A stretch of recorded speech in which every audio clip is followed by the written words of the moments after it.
If you've ever believed that first impressions can change your life forever, stay with me until the very end, and don't forget to like this video and subscribe, because this story might just restore your faith in humanity.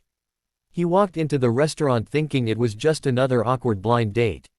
She sat there already crying, unaware that the poor single dad standing in front of her was the one person who would understand her pain better than anyone else.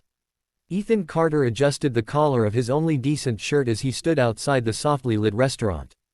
The babysitter's text still echoed in his mind, "Don't worry, Lily's asleep. Go enjoy yourself." Enjoy. The word felt foreign. Since his wife passed away 3 years ago, enjoyment had been replaced by survival.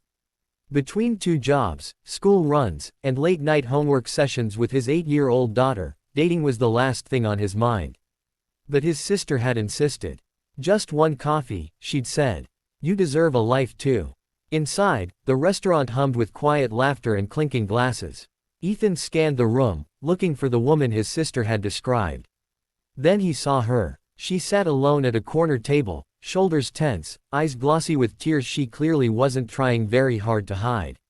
Elegant suit, expensive watch, posture of someone used to control, yet completely broken in that moment. For a second, Ethan considered turning around.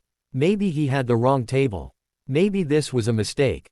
But when she looked up and their eyes met, something stopped him.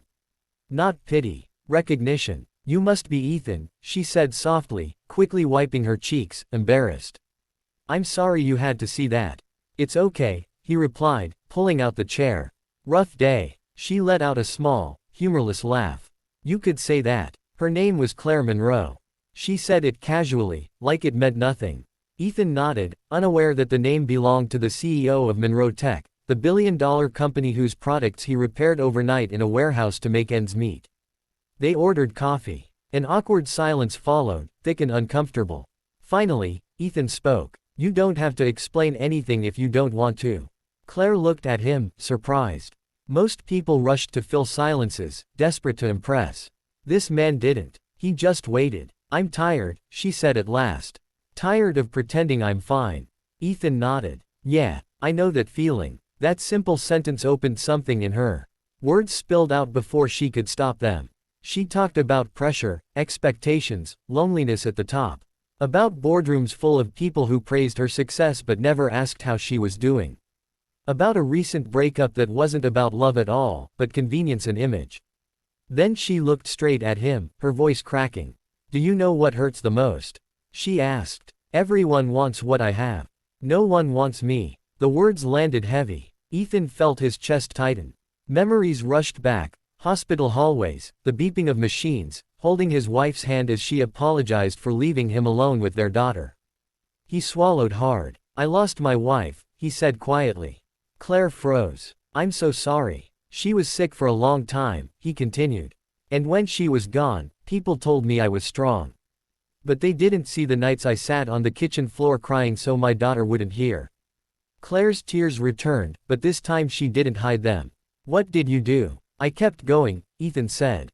"Because someone needed me." Something shifted between them. Titles, money, expectations, none of it mattered anymore. Just 2 broken people sharing a table. As the evening went on, they laughed softly, shared stories, spoke about dreams they'd buried. Claire talked about the little girl she used to be, who loved painting before life turned into quarterly reports and stock prices. Ethan talked about Lily, about how she still believed her dad could fix anything. When the check came, Claire reached for it out of habit. Ethan gently stopped her. "I've got it." She smiled sadly. "You don't have to. I want to." Outside, the night air was cool. They stood there, neither quite ready to say goodbye. "Can I be honest?" Claire said. "Please. I almost canceled tonight," she admitted. "I thought, what's the point?"